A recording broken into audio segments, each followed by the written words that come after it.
안녕하십니까. 이 시간에 말씀을 드릴 내용은 기독론이라는 내용을 가지고 말씀을 드리게 되겠습니다. 기독론 하게 되면은 하나님을 믿는 성도들에게 있어서는 가장 심각하게 알아봐야 할 한 내용이 되겠습니다. 다시 말씀을 드려서 하나님을 중심한 예수님과 성신과의 문제가 되겠습니다. 또 예수님과 성신과 타락인간과는 어떠한 관계가 있는 문제를 다루게 되겠습니다. 더 나아가서 중생론, 예수님께서는 우리가 거듭나지 않냐고서는 하나님의 나라에 들어갈 수 없다고 말씀하셨습니다. 그래서 그 중생에 관한 내용, 또 성부, 성자, 성신을 중심한 삼위일체에 관한 문제도 오늘 기독교계에서 많은 논란의 덕이 있기도 하는 내용인 것입니다. 그래서 이러한 전반문적인 문제를 다루는 것이 기독론이 되겠습니다.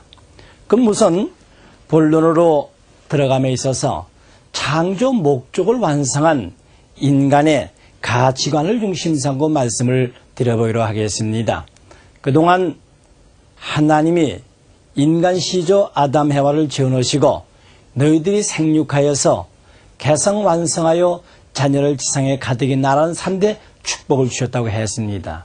그러면은 그 3대 축복을 완성한 상태의 사람, 완전한 사람이죠. 그렇기 때문에 하나님의 창조 목적을 중심 삼고 완전히 이와 같이 완성한 그 사람의 가치는 어느 많은 가치를 지니고 있는가 하는 것입니다. 그래서 창조 목적을 완성한 창조 본연의 인간의 가치를 중심 삼고 말씀을 드리기로 하겠습니다. 우선 이 인간의 창조 목적을 완성한 인간의 가치를 논하기 위해서는 인간을 지으신 하나님을 닮아놨기 때문에 역시 하나님과 인간의 관계로서 말씀을 나눠야 되죠. 완전하신 하나님을 닮아서 인간이 완성되었다 했을 때 오늘 우리와 같이 타락한 인간이라 완전한 인간이 되었을 때 그 하나님과 인간은 어떤 관계인가? 결국 하나님과 인간은 이 마음과 몸과의 관계로 비유해서 말씀을 드릴 수가 있겠습니다. 하나님이 이성상의 실체의 대상인 마음과 몸, 하나님의 뜻을 인간의 마음으로 깨달아서 마음이 원하는 대로 움직이는 인간, 결국 하나님의 뜻대로 사는 인간이죠. 그러니까 바꿔 말씀을 드리면 하나님은 인간의 마음이 되어주시고 인간은 하나님의 몸이 되는 결과가 되겠습니다. 그러니까 하나님이 거하실 수 있는 집이 되는 것입니다. 고린도전서 3장 16절 너희들이 하나님의 성전인 것을 알지 못하느냐고 말씀을 하셨습니다. 하나님이 거하실 수 있는 거룩한 집, 따라서 하나님과 인간은 때려 뗄 수 없는 불가분의 관계죠. 요한복음 14장 20절에 예수님께서 내가 하나님 안에 너희가 내 안에 내가 너희 안에 거하는 것을 알지 못하느냐. 그러니까 완전히 하나님이 거하실 수 있는 집, 하나님과 인간은 마음과 몸과 같이 때려 뗄 수 없는 불가분의 관계입니다. 그러니까 완전히 하나님을 닮아난 사람, 하늘아버지 완전하신 같이 완전한 사람이 되겠습니다. 결국 이런 사람은 어떤 사람인가? 신의 성품, 신성을 띤 사람이죠.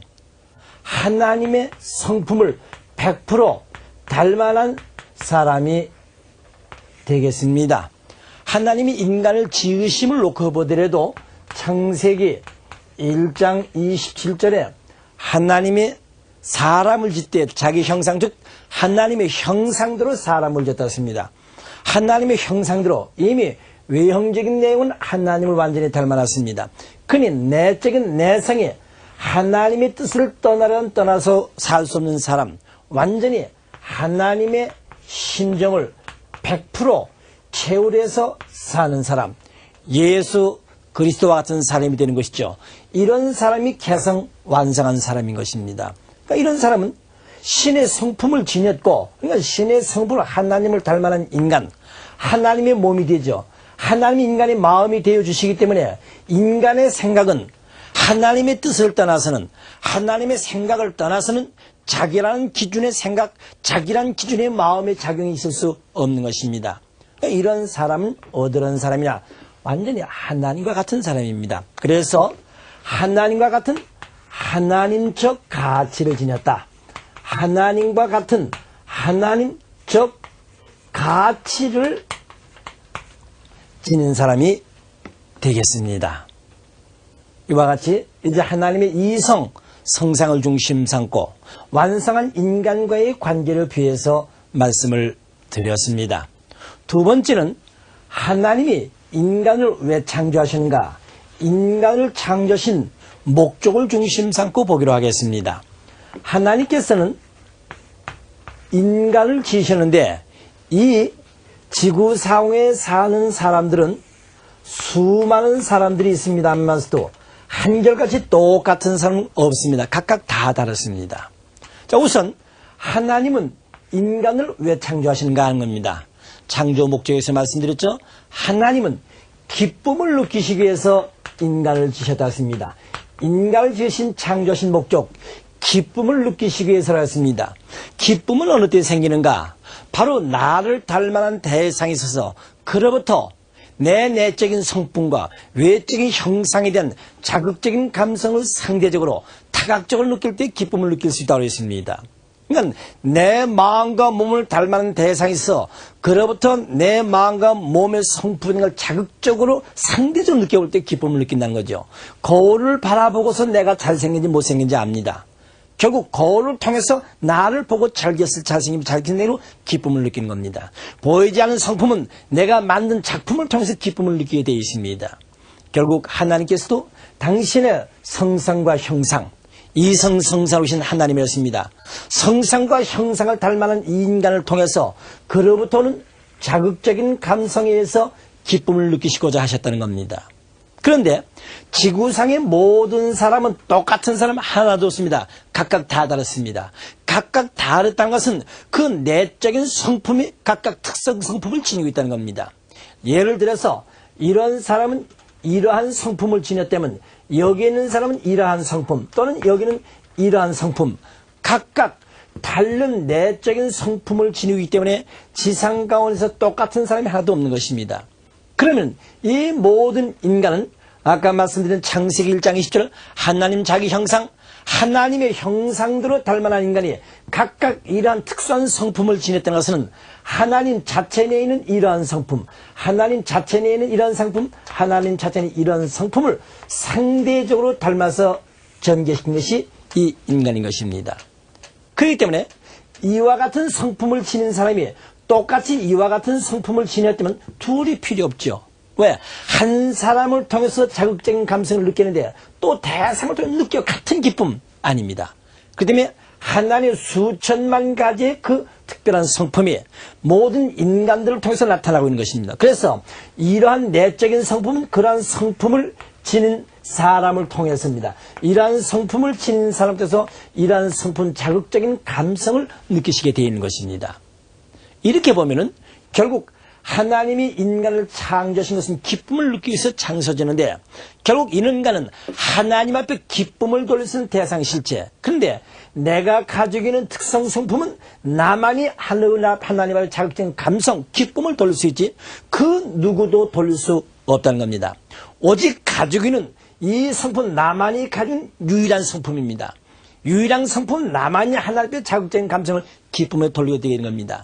그렇기 때문에 결국 하나님이 인간을 지으신 창조 목적을 중심 삼고 볼 때 지상에 존재하는 모든 존재물은 오직 하나님의 특별한 성품을 나만이 가지고 타해놨습니다. 그래서 유일무이한 존재, 나 외에는 그 누구도 하나님에게 자극적인 감성을 돌릴 수 없는 오직 특별한 나만이 가지고 있는 성품, 그래서 유일무이한 존재라고 볼 수 있는 것입니다. 이런 면에서 사람은 유일무이한 존재의 가치를 지니고 있다. 이렇게 말씀을 드릴 수가 있습니다. 유일무이, 오직 하나, 둘이 아니고 오직 하나로서의 존재한 유일무이한 존재의 가치를 지니고 있다, 이렇게 말씀드렸습니다. 이런 면에서 석가께서도 천상천하 유아독존이라 하신 말씀은 맞는 얘기입니다. 하늘과 땅을 통해 오직 나만, 내가 가지고 있는 성품은 그 누구에게도 없습니다. 그래서 천상천하 유아독존 말씀을 우리는 여기서 이렇게 해석을 해봅니다. 결국 유일무이한 존재적 가치를 지닌 나다고 말씀을 드릴 수가 있겠습니다. 즉 창조 목적을 완성한 인간의 경우입니다. 오늘같이 타락한 인간이 아니라 하나님의 말씀대로 완성했을 때의 인간의 경우를 놓고 말씀을 드린 것입니다. 그 다음에 세 번째는 하나님이 지으신 인간과 이 피조세계와의 관계를 중심 삼고 보겠습니다. 하나님이 지으신 이 인간과 피조세계와의 관계입니다. 창세기 1장 1절에 보면 하나님은 태초에 천지를 창조하시나 했습니다. 하늘과 땅을 지셨다고 했습니다. 성서상에서 말하는 하늘은 저 공중의 하늘이 아니었으면 창조 원리에서 말씀을 드렸습니다. 성서상에서 말하는 하늘은 바로 보이지는 않지만 실질은 존재는 무형실체 세계를 하늘에 하나였고, 이 땅은 오늘 우리가 살고 있는 이 유형 실체 세계, 이 광대무변한 우주, 유형 실체의 세계입니다. 이 세계를 땅이라고 명명하고 있는 것입니다. 그렇기 때문에 하늘과 땅은 이와 같이 보이지 아니하는 무형 실체 세계와 보이는 유형 실체 세계인데, 이 비조 세계를 주관할 수 있는 주관자로서 하나님은 인간을 창조하셨다고 했습니다. 창세기 2장 7절에 흙으로 인간의 육신을 지으시고 코에 생기를 보니 산 영이 되었다고 했습니다. 그럼 여기에서 흙으로 진 육신은 유형 실체 세계의 근본 진액인 요소를 말하는 것입니다. 따라서 육신을 전개시킨 것이 유형 실체의 세계라는 것, 이미 창조 원리에서 자세히 말씀을 드렸습니다. 나라는 하나의 사람을 닮아서 지으신 피조세계, 모든 동물이나 식물이나 광물의 모든 그 기능과 구조는 인체를 닮아놨다는 것을 이화를 들을 수가 있었던 것입니다. 지구도 사람의 인체를 닮았다고 했습니다. 그런 사람은 이와 같이 영인체와 육신으로 되어 있는데, 바로 육신을 전개하신 것이 유형실체 세계라면 영인체를 전개시킨 것이 무형실체 세계라는 것이죠. 역시 2장 7절에 코에 생기를 불어넣으니 불어서 산 영이 되었나니라. 유형실체 세계의 근본 진액인 요소로 인간을 지었다는 것이죠. 그러나 이 영인체를 전개시킨 것이 무형실체 세계라고 볼 수 있는 것입니다. 이렇게 봤을 때 영인체와 육신이 잘 주고받는 인간, 하나님의 말씀대로 개성 완성을 해서 영인체와 육신이 잘 주고받는 인간은 하늘과 땅, 이 천지가 완전히 주고받는 하나의 입장입니다. 무형실체 세계와 유형실체 세계를 완전히 총합한 입장이죠. 그래서 인간은 천주를 총합한 실체상, 그래서 세 번째에서는 인간은 이와 같이 천주와 같은 천주적 가치를 지녔다고 이렇게 말씀을 할 수가 있겠습니다. 천주적 가치를 지닌 인간이 되겠습니다. 그 다음에 한 가지 더 말씀을 드린다면 인간은 영원한 가치를 지닌 존재인 것입니다. 왜냐하면 영전하신 하나님은 영원한 기쁨의 대상 실체로서 이 피조 만물을 세워지었고 인간을 하고 만물을 주관하라 했습니다. 인간이 육신을 쓰고 영인체가 완성하게 되면 하나님 앞에서 영원히 영존하게 되어 있습니다. 그래서 영원한 가치를 지닌 인간인 것입니다. 따라서 영존하신 하나님 앞에 절제적인 기쁨의 대상 실체로 지음받은 인간, 영원한 가치를 지니고 있습니다. 그래서 여기서 인간은 영원한 가치를 지닌 존재다, 이렇게 말씀을 드릴 수가 있겠습니다. 바로 하나님의 창조 목적을 완성한 인간의 가치, 이와 같이 하나님적 가치를 지녔고 유일무이한 존재적 가치를 지녔고 천주적 가치를 지녔으며 영원한 가치를 지닌 인간이라고 인간 본연의 가치에 대한 존엄성을 저는 이렇게 표현하고 있는 것입니다. 그럼 이와 같이 이제 창조 목적을 완성한 인간의 가치를 말씀을 드렸습니다. 그러면은 창조 목적을 완성한 인간과 예수님과의 관계를 놓고 다음 단계로 말씀을 드려보기로 하겠습니다. 창조 목적을 완성한 인간과 이 예수님과의 관계를 놓고 말씀을 드려보기로 하겠습니다. 창조본의 가치를 지닌 사람, 이런 사람이라 했습니다. 하나님을 중심 삼고 이성 실체로 분립된 사람의 마음과 몸이 잘 주고받아서 합성 일체화한 사람이죠. 이런 사람은 완전히 하나님을 중심 삼고 100% 주고받는 사람. 결국 이와 같이 하나님의 창조 목적을 완성한 인간의 가치, 결국 이러한 사람의 가치는 고대 말씀드린 대로 하나님과 같은 하나님적 가치를 지녔으며 더 나아가서는 유일무이한, 오직 하나밖에 없는 유일무이한 가치를 지녔다 했습니다. 그 다음에 인간은 여기서 하늘과 땅을 합한 천주적인 가치를 지녔다고 했습니다. 더 나아가서는 영원한 가치를 지녔다는 것을 말씀을 드렸습니다. 이와 같이 창조 목적을 완성한 인간의 가치, 이런 가치입니다. 그럼 여기서 하나님의 독생자로 오셨던 예수님입니다. 하나님의 이성실체로 분립된 마음과 몸이 잘 주고받아서 합성 일체화를 이루신 예수님, 100% 하나님 뜻대로 하나님을 중심 삼고 사신 분이 되겠습니다. 그러면 여기서도 결국 예수님을 얻는 분인가? 결국 이와 같이 하나님의 창조 목적을 완성한 인간의 가치를 지니신 분이 예수님인 것입니다. 자, 우리는 예수님 하게 되면 우리로서는 상상할 수 없는 엄청난 기준으로서 예수를 믿고 있습니다만, 물론 타락한 인간의 경우야 예수님과 비교할 수가 없죠. 그러나 인간이 타락하지 아니하고 하나님의 말씀대로 창조 목적을 완성했다면, 창조 목적을 완성한 인간의 가치는 이런 가치를 지니고 있기 때문에, 그럼 오셨던 예수님도 이와 같이 하나님의 창조 목적을 완성한 인간의 가치를 지니고 오신 분이라는 겁니다. 디모데전서 2장 5절에 보면 하나님은 한 분이시요 하나님과 사람 사이의 중보자도 한 분이시요 오직 사람이신 그리스도라.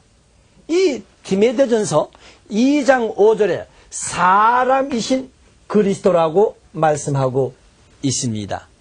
누가복음 7장 26절에도 인자 때에도 노아 때와 같이 되어지라. 오시는 주님 인자 때 인간으로 말씀하고 있는 것입니다. 결국 예수님은 어떤 가치를 지니신 분인가? 창조 목적을 완성한 인간의 가치를 지니신 분이다. 이렇게 결론을 내릴 수 있습니다. 결국 그 이상도 아니고 그 이하도 아닙니다. 오늘 우리 타락한 인간들이 예수님을 믿는 것은 이와 같이 창조 목적을 완성한 인간의 가치를 지니신 예수님과 한 몸 되기 위해서, 하나님이 타락한 인간을 구원해 주신다면 애초에 인간을 지으셨던 창조 목적을 완성한 인간의 그 기준을, 가치를 부여하신 것이 하나님이 아니겠습니까? 그렇기 때문에 이제 인간을 구원해 주기 위해서 오시는 분, 인간의 구원의 표준, 구원의 기준을 어디다 두겠냐? 창조 목적을 완성한 인간의 가치 기준에 두고 예수님은 우리를 찾아오셨던 구세주다, 이렇게 보게 된 것입니다. 혹자는 예수님을 상상하던 신성시한 존엄한 기준을 땅으로 끌어내렸다고 할지는 모르겠습니다만 아닙니다. 예수님도 하나님의 독생자인 이상 예수님의 가치가 있을 것입니다. 그 예수님의 본연의 가치를 설정함으로 우리는 거기까지 찾아 올라가자는 것입니다. 이런 면에서 창조 목적을 완성한 인간과 예수님의 가치를 비교했을 때 결국 예수님도 하나님의 창조 목적을 완성한 가치의 기준으로 오셨던 분. 그러나 지구상에서는 모두가 타락되었기 때문에 결국 이 기준을 쫓아가지 못하고 있는데, 우리는 이와 같은 창조 목적을 완성한 가치를 지니신 예수님을 접붙임을 받아서 그 기준으로 올라가야 한다는 것, 구원의 목표로 우리는 삼자는 것입니다. 그러면 과연 예수님 자신이 하나님이냐? 이래도 반문하실 분이 계실 겁니다. 예수님은 하나님이신데, 그러면은 과연 예수님 자신이 하나님이신가 하는 것을 한번 알아보기로 하겠습니다. 성경에 보면 요한복음 14장 9절로부터 10절에 빌립이 예수님에게 하나님을 보여달라고 했습니다. 자, 예수님에게 요한복음 14장 9절부터 10절에 보면 빌립이 하나님을 보여달라고 했습니다. 예수님께서 나를 보았으면 하나님을 보이는데 무슨 또 하나님을 보여달라고 하느냐고 말씀하셨습니다. 그러니까 보아라. 예수님 자신이 하나님이기 때문에 나를 본 자는 하나님을 보았는데 무슨 하나님을 보여달라고 하느냐고 하지 않았느냐. 그래서 곧 예수님은 하나님이라고 말했습니다. 그러나 그런 뜻은 아닙니다. 결국 하나님과 예수님과의 관계죠. 하나님과 예수님과의 관계를 쉽게 말씀드려서 마음과 몸과의 관계를 표현할 수 있지 않습니까? 무용으로 계신 하나님의 뜻을 완전히 실천에 옮기시는 예수님입니다. 그럼 이렇게 봤을 때 이 몸은 제2의 마음이라고 볼 수 있습니다.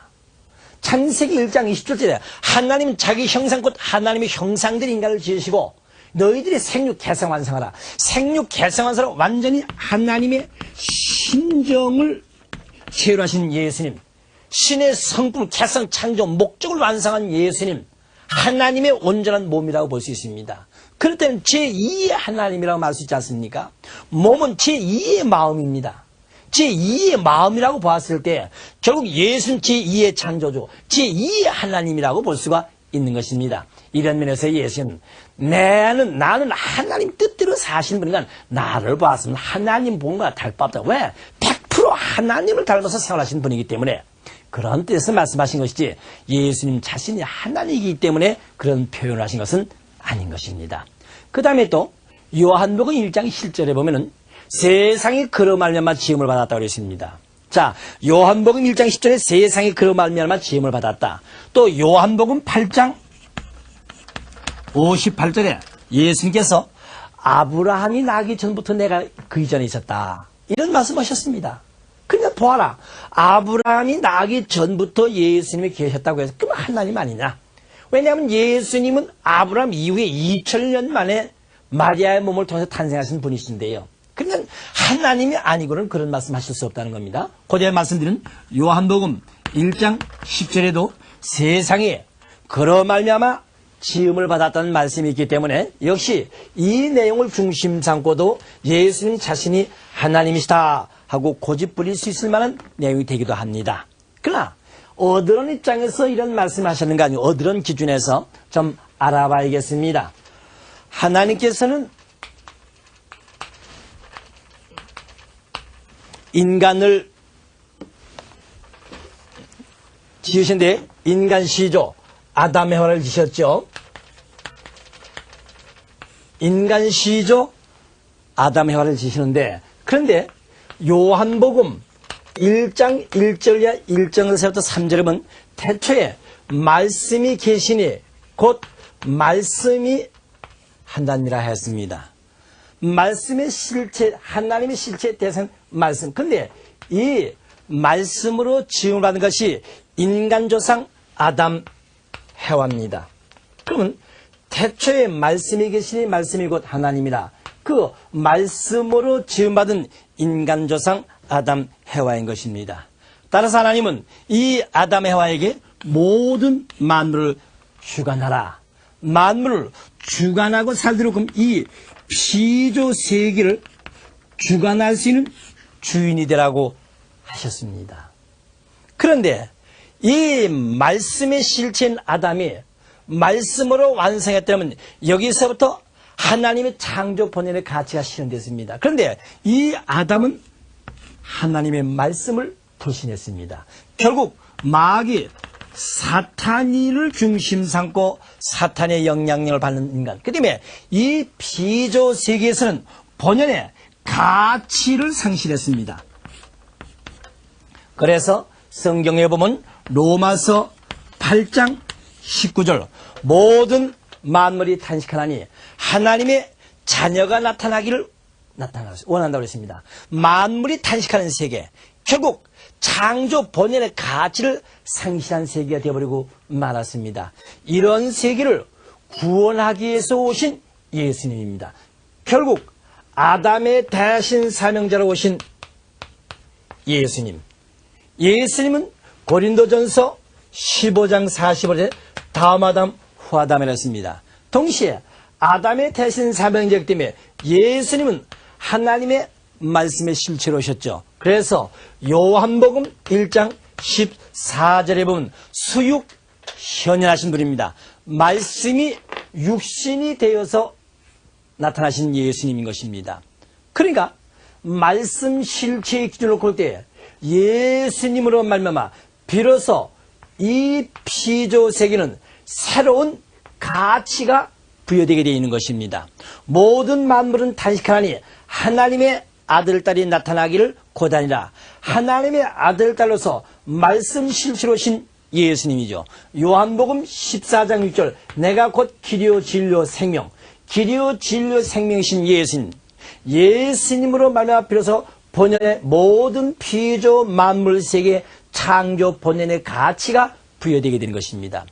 그때면 새로운 가치가 부여된다는 입장에서 봤을 때 바로 예수님으로 말미암아 가치가 부여됐으니 예수님으로 말미암아 모든 피조세가 지음받은 것으로 표현할 수가 있는 것입니다. 이런 뜻에서 예수님이 하신 말씀이었지 결국 예수님 자신이 하나님이라는 뜻은 아닌 것입니다.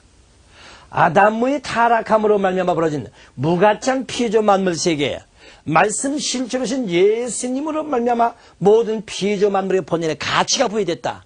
그럼 그로 말미암아 지음받은 결과가 되어진 것이죠. 이런 뜻이 되겠습니다. 그 다음에 아브라함이 나기 전부터 내가 있었다 했습니다.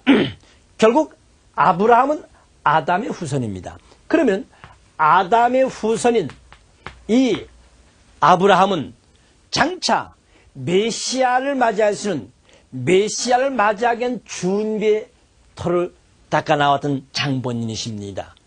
하나님의 말씀을 불신한 인류 가운데서 최초로 하나님 앞에 믿음의 조상으로 공인을 받았습니다. 그 믿음의 조상으로 공인을 받았던 것은 장차 오시는 메시아를 맞이하기 위함이었던 것이죠.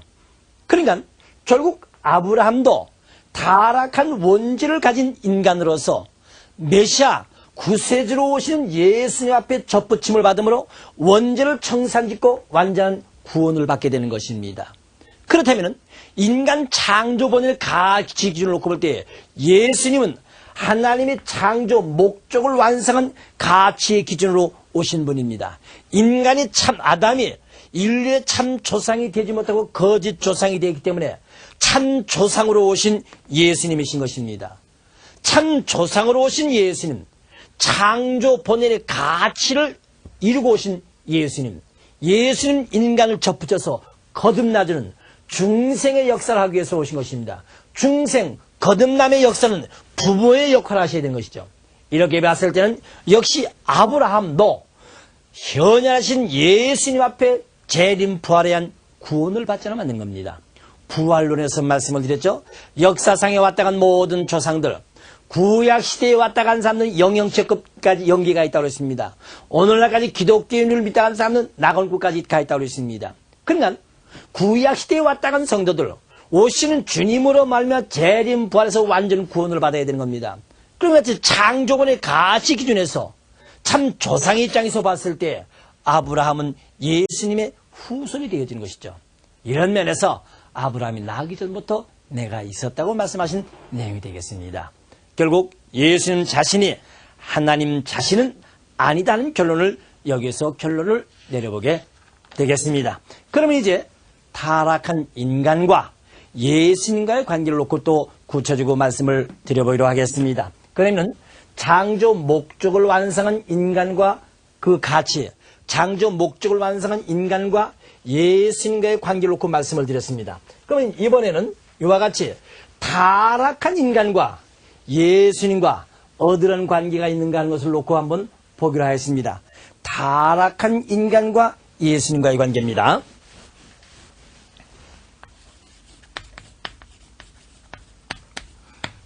약자로 쓰겠습니다. 타락한 인간과 예수님, 과연 어떠한 관계일까 하는 것입니다. 우선 하나님은 인간 시조 아담을 지으셨습니다. 자, 하나님을 중심 삼고 택함받은 인간 조상 아담은 100% 하나님을 중심 삼고 주고받아야죠. 그러면 하나님이 허락하여 주시는 축복을 받게 되면 그를 중심 삼고 태어난 자녀들, 인류죠. 인류는 완전히 하나님의 백성, 하나님의 사랑의 세계를 이루고 따라서 이들은 하나님이 지으신 모든 만물을 주관하면서 살아가게 되어 있는 것입니다. 자, 그런데 여기서 인간이 시조 아담에와가 하나님의 말씀을 듣지 않고 마귀 사탄이와 주고받는 관계를 맺었습니다. 그러니까 여기서 이 인류 아담의 후손 결국 타락한 인간이 되어버리고 말았죠. 그럼 이 타락한 인간의 가치는 어떻습니까? 창조본의 가치는 저전 찾아볼 수 없는 무가치한 존재가 되지 않았습니까? 무가치한 존재, 가치가 없습니다. 가치가 없을 뿐만 아니라 원래 인간이 완성했으면 천사까지도 사원을 주관하게 되어 있었습니다. 근데 인간은 이 천사를 부러워할 정도가 되어버렸죠. 천사를 부러워할 정도 무가치한 존재가 되어버리고 말았습니다. 뿐만 아니라 타락한 인간은 원죄를 가지고 있기 때문에 결국 사탄이는 아무 때든지 인간을 필요한 대로 찾아와서 죄악의 세계로 유혹해 가고 있는 것입니다.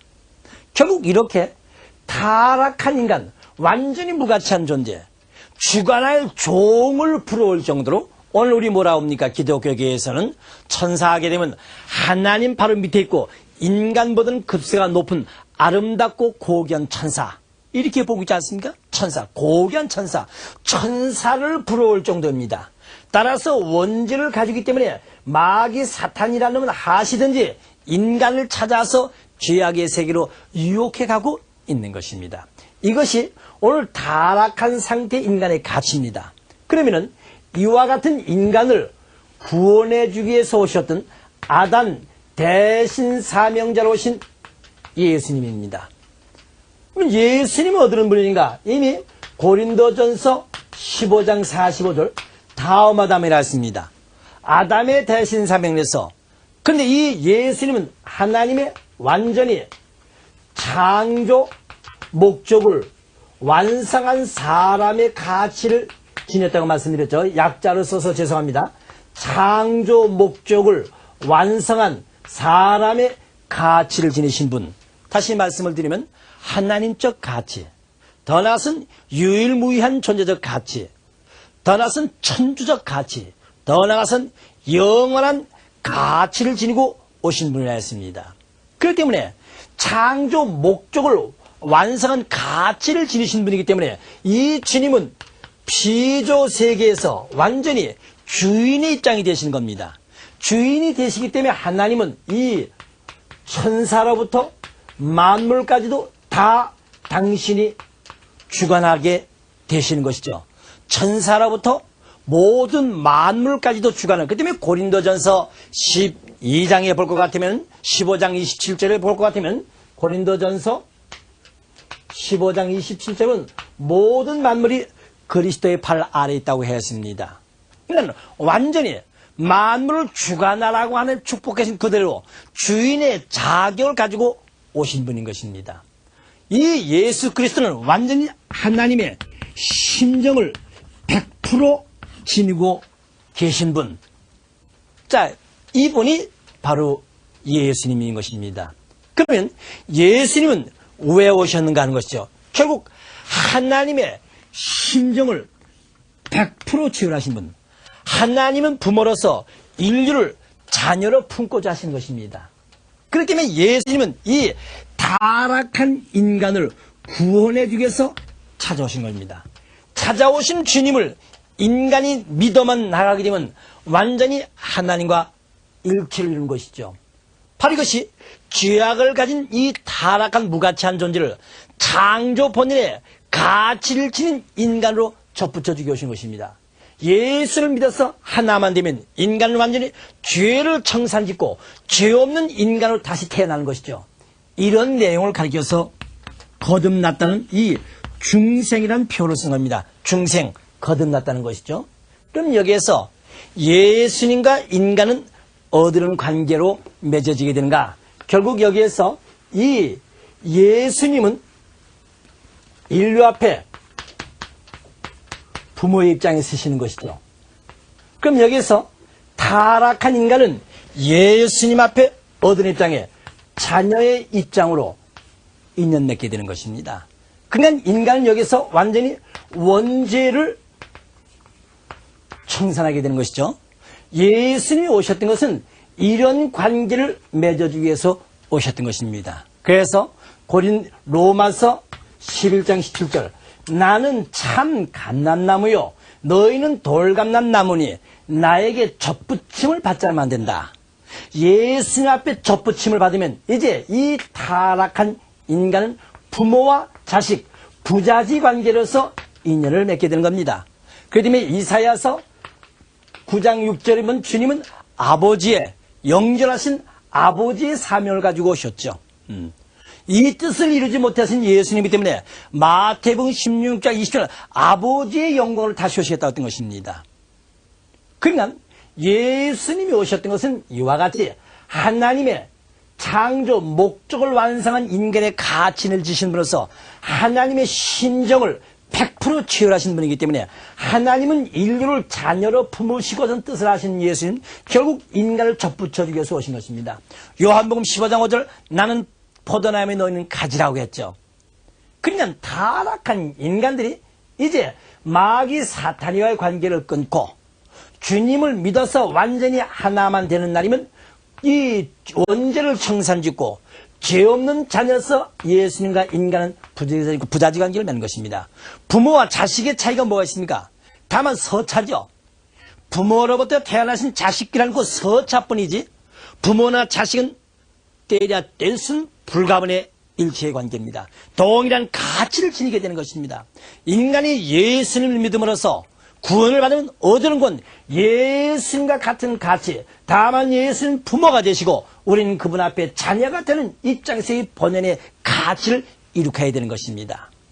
바로 타락한 인간과 예수님의 관계, 이러한 기준으로서 결론을 말씀을 드릴 수가 있는 것입니다.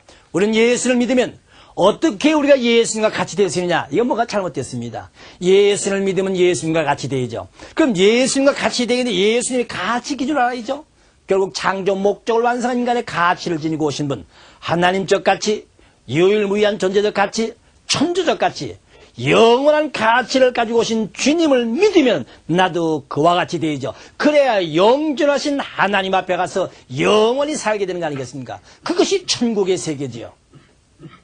이렇게 해서 타락한 인간과 예수님의 관계를 말씀을 드렸습니다. 그럼 여기에서 중생이란 새로운 용어가 나왔습니다. 그래서 이 시간에는 이제 중생론을 중심 삼고 좀 더 구체적으로 말씀을 드려보기로 하겠습니다. 중생, 다시 거듭난다는 뜻이죠. 요한복음에 볼 것 같으면은 니고데모가 예수님을 찾아가서 참 당신은 하나님의 특별한 뜻을 가지고 오신 분이니까 예수님께서 성신으로 거듭나지 않으면 안 될 것을 말씀하십니다. 거듭나야 한다 하니까 사람이 어떻게 모태에 다시 들어갔다 나올 수 있습니까? 하고 질문했습니다. 그때 예수님께서 하신 말씀이 내가 유대민족의 지도자가 돼서 그렇게 모르냐? 물과 성령으로 거듭나지 않고는 하나님의 나라에 들어갈 수 없다고 했습니다. 거듭난다 해는 이 중생의 뜻을 중심 삼고 말씀을 드려보기로 하겠습니다.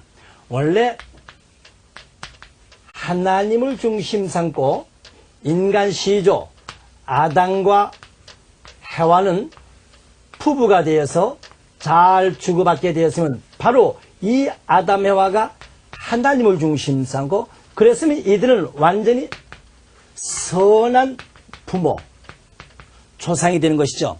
그래가지고 이들을 중심 삼고 자녀가 태어났을 때 그 일을 중심 삼은 후손들은 이 지구상에 수많은 인류로서 땅을 가득 채우게 되고 따라서 그들이 사는 세계는 하나님의 나라 천국의 세계를 이뤄나가게 되었던 것입니다. 그런데 이 아담에와는 하나님과의 관계를 끝나고 누구와 더불어 사탄이와 더불어 주고받는 관계를 맺었습니다. 그러니까 선한 조상이 되지 못하고 죄악의 부모가 되어버리고 만 것입니다. 결국 이와 같은 입장에서 이제 이 천국 생활이 아니라 그의 후손인 인간들은 바로 이와 같은 지옥의 세계에서 고통당하며 신음하며 살게 되어진 것입니다. 하나님은 창조주로서 인간을 자녀로 지셨기 때문에 결국 그 인간을 다시금 본연의 입장을 찾아 세우지 않는 것입니다. 그러기 위해서는 바로 인간 시조 아담 해와가 하지 못했던 대신 선한 부모를 지상에 보내주지 만드는 것입니다. 그것이 2000년 전에 오셨던 바로 예수님이요 바로 성신으로 우리는 보게 되겠습니다. 그러니까 여기서 예수님과 성신은 100% 주고받게 될 때 바로 하나님을 중심 삼고 주고받는 입장이죠. 그럼 여기서 예수님의 사명이 무엇입니까? 예수님의 사명이 아담의 대신 사명 아니겠습니까? 고제도 말씀드렸습니다만 또 고린도전서 15장 40을 다음 아담, 후 아담 대신 예수님입니다. 근데 후 아담 대신 예수님은 바로 아담이 선한 부모가 되는데 악한 부모가 됐지만 아담의 대신 사명전 예수님은 선한 부모의 사명을 하기 위해서 오신 분이죠. 그렇기 때문에 예수님과 성신은 선한 아버지와 어머니의 사명을 하기 위해서 오신 겁니다. 그렇기 때문에 예수님을 가리켜서 뭐라는 하면 이사야서 9장 6절에 말씀드린 대로 아버지의 영광, 영전하신 아버지의 사명으로 오셨던 분이 바로 예수님인 것입니다. 결국 그러면은 여기서 말하는 성신의 사명은 바로 후해와격이죠. 어머니의 대신 사명자를 하기 위해서 오신 분인 겁니다. 그래서 요한복음 3장 5절에 고대 말씀 너희들이 성령으로 거듭나지 않고는 하나님의 나라에 들어갈 수 없다고 예수님 말씀하셨죠. 성령으로 거듭난다. 거듭나주는 해산의 역사, 성신의 사명인 것입니다. 그러면 자식을 낳은 것은 어머니 신이죠. 그 때문에 성신, 어머니 신. 결국 예수님은 아버지 부신의 사명이라면 성신은 모성신의 모신의 사명을 해서 오신 분인 겁니다. 그래서 성경에 보면은 또 고린도전서 12장 3절에 바로 성령이 아니고서는 누구든지 예수를 주라고 하실 자가 없다. 즉 성령은 위로와 감동의 역사를 하신 분입니다. 승천하신 예수님은 하늘에서 역사하고 성신은 땅에서 역사하신 거죠. 그래서 너희들이 성신의 감화 감동을 받지 않고 거듭나지 못하는다. 로마서 8장 23절 성신의 처음 익은 열매들도 우리들의 마음으로 탄식하는 하나님의 양자가 되길 원하니라. 그 때문에 예수님과 성신의 사명은 이러한 부모의 사명을 가지고 오셨습니다. 그러니 이러한 관계에서 인간이 마귀 사탄과 관계를 끊고 찾아오신 예수님과 성신을 믿게 되면 예수님과 성신에 대한 사랑의 역사는 이 죄악의 인간들의 죄를 청산시켜준 겁니다. 그래서 여기에서 거듭났다는 중생의 역사가 벌어지게 된 겁니다. 성신으로 거듭나지 않는 이유가 바로 여기 있는 것이죠. 이렇게 되면 바로 지옥은 청산지고 다시금 창조 본연의 하나님을 중심한 사랑의 세계가 이루어지게 된 것입니다. 그래서 중생이란 말씀 거듭난다는 뜻입니다. 거듭나기 위해서는 아버지, 어머니가 있어야 되는 것 같이 그와 같은 사명자로 오신 분이 예수님과 성신이었습니다. 그러면 로고스 이성성상으로 봐서 예수님과 성신의 관계를 좀 더 구체적으로 말씀을 드려보기로 하겠습니다. 그러면 중생의 사명을 하기 위해서 오신 예수님과 성신을 놓고 한번 보겠습니다. 예수님과 성신의 관계입니다. 자, 로고스라 하면 이것은 곧 리법, 법, 말씀입니다. 그러면은 태초에 하나님이 계셨는데 하나님 앞에 요한복음 1장 1절에서 3절에 보면 태초에 말씀이 계시니 말씀이 곧 하나님이라고 기록되어 있습니다. 그러니까 하나님의 뜻을 지은 말씀. 그럼 이 말씀의 실체 대상, 양성적인 실체 대상이 아담이요, 음성적인 실체 대상이 바로 해와인 것입니다.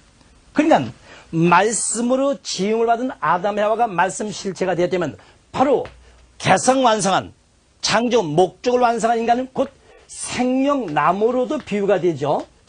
이미 타락론에서 말씀을 드렸습니다. 아담의 소망, 완성했던 생명나무가 되었다 했습니다. 그러면 해와의 소망, 해와가 완성을 했다면 바로 선, 악을 알게 하는 나무가 될 것이었습니다. 그런데 이네들이 하나님의 말씀을 불신했기 때문에 결국 아담은 다시금, 그래서 후 아담으로 오신 분이 바로 예수님입니다. 후 아담으로 오신 분이 예수님. 그렇다면 후 해와격이 있어야 할 것 아니겠는가 하는 겁니다. 이 후 해와격으로 보는 것이 성신으로 보는 것입니다. 고린도전서 15장 45절 후아담. 그런데 아담은 말씀이 실체였었죠. 결국 예수님도 말씀 실체가 되는 겁니다. 그래서 요한복음 1장 14절 수육 현현하신 분, 육신이 바로 말씀의 실체 되신 분이 예수님입니다. 그러면 후 해와격인 성신을 찾아 세워야 되는데 전도서 7장 28절에 보면 1천 남성 가운데 하나의 남성은 찾아 세우되 1천 여성 가운데 하나의 여성을 찾아 세우지 못했다고 그랬습니다. 결국 예수님은 오셔서 실체 성신을 찾아 세워야 되는데 실체 성신을 찾아 세우지 못한 채 십자가에 돌아가셨기 때문에 결국 성신의 정체는 지구상에서 찾아 세우지 못했다는 결론이 되는 겁니다. 사도행전 2장 3절에 보면 예수님 십자가 돌아가신 오순절 때에 바로 불같은 혀가 갈라지면서 성령 역사가 임하기 시작했습니다. 부활하신 예수님이 찾아오신 성신이기 때문에 지상 인간들에 대해서는 실체 성신의 정체를 모릅니다. 그럼 같이 예수님이 육신을 쓰고서 성신을 찾아세우는 그것이 어린 양 잔치죠. 결국 예수님은 어린 양 잔치 못하기 때문에 다시 오시겠다는 재림의 하늘 남긴 것입니다.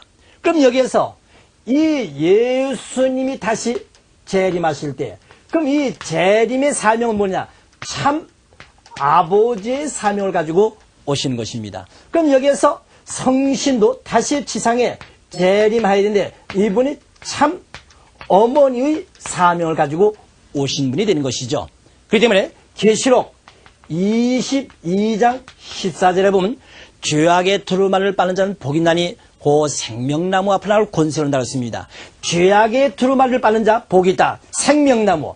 아담이 타락하지 않았으면 생명나무 본체가 되었던 것입니다. 생명나무 본체로 오신 예수님이 십자가에 돌아가시기 때문에 재림하실 때 생명나무 본체로 오시는 것입니다. 그럼 생명나무 본체로 오신 예수님이 바로 어디냐? 참 아버지 사명. 그래서 마태복음 16장 27절에 아버지의 영광으로 와서 너희들이 행한 대로 모든 걸 다 갚아주마 하셨습니다. 오시는 주님은 아버지 사명으로 오십니다. 그렇다면 성신이 다시금 재림한다고 할 때 재림 성신은 어디는 사명자로? 어머니 사명자로 오시는 것입니다. 어머니는 아버지가 와서 찾아세우죠. 하나님이 에덴동에서 아담을 창조하시고 아담이 독초하는 것이 좋지 못하여서 그의 돕는 배필로서 해와를 지어놓고 비로소 선하다고 하셨습니다. 그러니까 아담을 찾아 세운 터대에서 해와를 찾아냈죠. 결국 예수님을 찾아 세운 터대에서 성신을 찾아 세워야 되는데 예수님이 십자가에 돌아와서 성신을 못 찾았어요. 그 때문에 오시는 참 아버지 삼위일체는 오셔서 참 어머니 되신 분을 지상에서 찾아 세워야 된 겁니다. 이것이 바로 어린 양 잔치입니다. 계시록 22장 17절에 보면은 바로 신부 말이 나오죠. 그런데 계시록 21장에 볼 것 같으면 이리 와라 내가 신부 어린 양의 아내를 너에게 보내주마 했습니다. 신부 어린 양의 아내를 너에게 보여주마 했습니다. 바로 이겁니다. 오시는 주님은 어린 양 잔치를 통해서 비로소 인류 역사상의 최초로 개성 완성해서 하나님의 심정을 체열한 가정을 이루시어서 그 참 부모님을 중심 삼고 인류들을 참 자녀로서 거듭나주는 역사를 하시게 되는 것입니다. 그럼 여기에서 결국 참 아버지와 참 어머니는 우리 한국식 표현으로 예수님과 성신을 말하고 있는 겁니다. 더 나아가서는 타락하기 전 아담 해와의 사명, 창조 본연의 아담과 해와의 그 사명을 계승 완성하시 예수님과 성신인데 실제 성신을 찾아 세우지 못하기 때문에 다시 오시는 재림 주님, 어린 양 잔치라니 어린 양 잔치할 때 그분은 참 부모의 사명자로 오시는 분인 겁니다. 그래서 저희 교회에서는 참 부모님의 이름으로 기도를 한답니다. 그 참 부모님은 특정 인을 지칭한 것이 아니라 이와 같은 하나의 선진 공식적인 명사인 것입니다. 참 부모님이 누가 될 것이냐? 그것은 하나님이 결정주시는 하나님의 특권이지 우리가 참 부모라고 불러서 되는 것 아니고 내가 참 부모라서 되어진 것 아니고 하나님이 인정하신 참 부모 세계 인류가 아니라고 해서 안 되는 것 아닙니다. 이 전염전 당시에 예수님이 그러지 않았습니까? 하나님이 보내신 메시아 독생자 예수님 유대민족의 예수님 메시아가 아니라 십자가에 못 박았지만 그분은 메시아였습니다. 유대민족은 유대했던 유명했던 세례 요한을 메시아라고 불렀던 메시아 아니었습니다. 결국 참 부모님은 하나님의 특권으로 정해진 분입니다. 우리 인간으로 참 부모다 아니다 해가지고 되어질 수 없는 것입니다. 이런 면에서 이제 중생의 사명을 입은 예수님과 성신을 중심 삼고 오시는 재림의 시대는 예수님과 성신이라는 명사가 아니라 참 부모님의 사명을 가지고 있기 때문에 참 부모님의 이름으로 호칭하게 되고 참 부모님의 이름으로 구원의 섭 역사가 전개되는 것을 말씀을 드리겠습니다.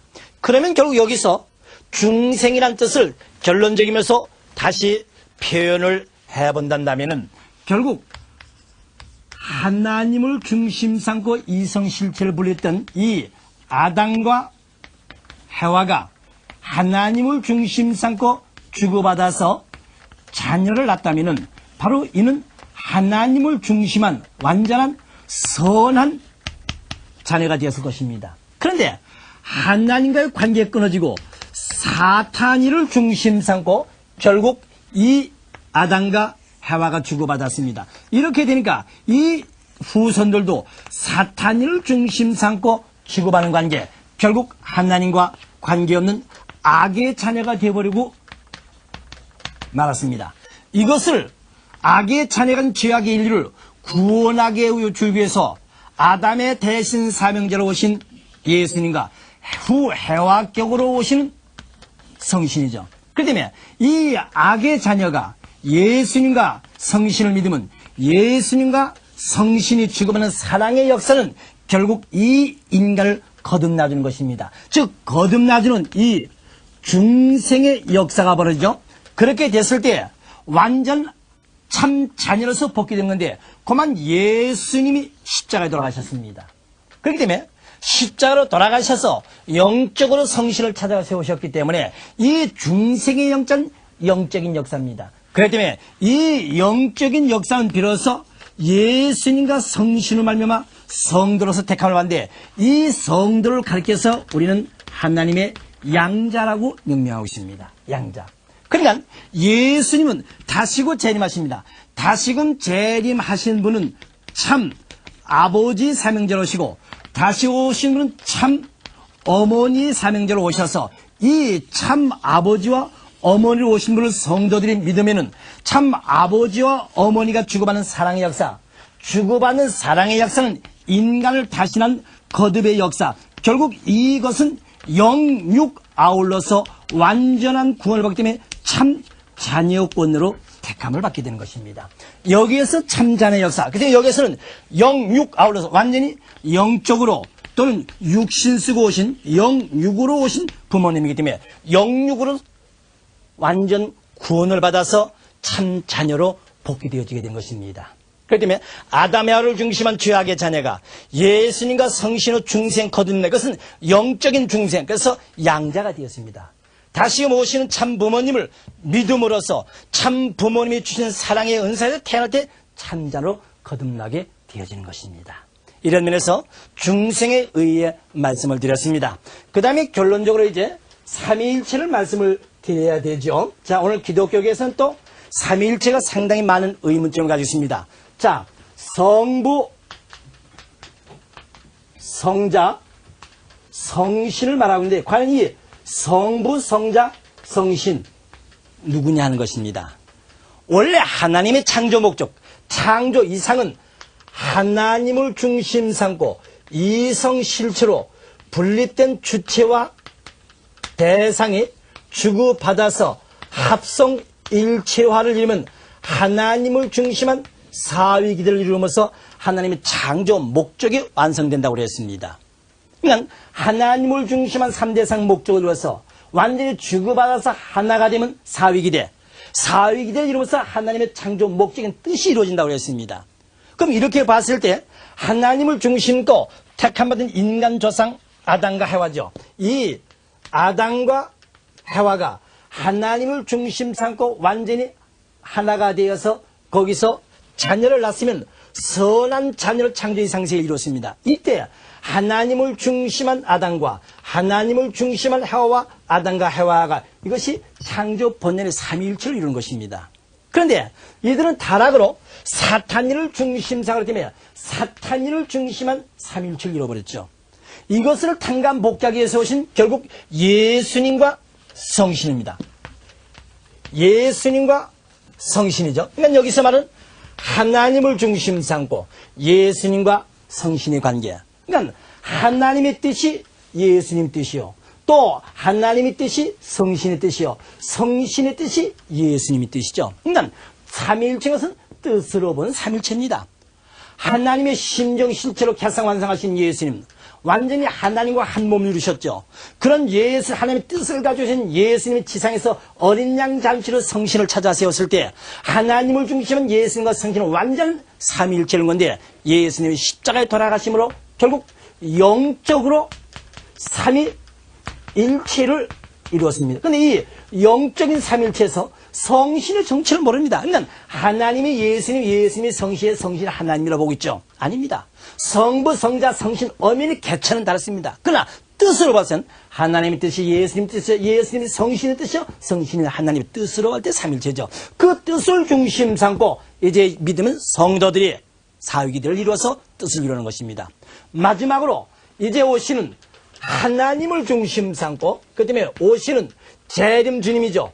재림 주님과 재림 성신이 완전히 하나님을 중심 삼고 신종적인 일체를 때 복귀된 삼일체, 영육 아울러 복귀된 삼일체가 되고 재림 주님과 재림 성신이 참 아버지와 참 어머니의 사명을 통해서 여기서 믿는 성도들은 참 자녀로서 복귀되니까 하나님을 중심한 사위기를 이뤄서 창조 본연의 사위기를 창조 목적을 이루게 되는 것입니다. 그래서 삼일체는 이와 같이 하나님과 예수님과 성신, 이제 실체적인 삼일체는 하나님을 중심한 참 부모에서 완전한 삼일체를 이루어서 사위기 된 자녀를 중심 삼고 새로운 역사가 전개되어 나가게 되는 것입니다.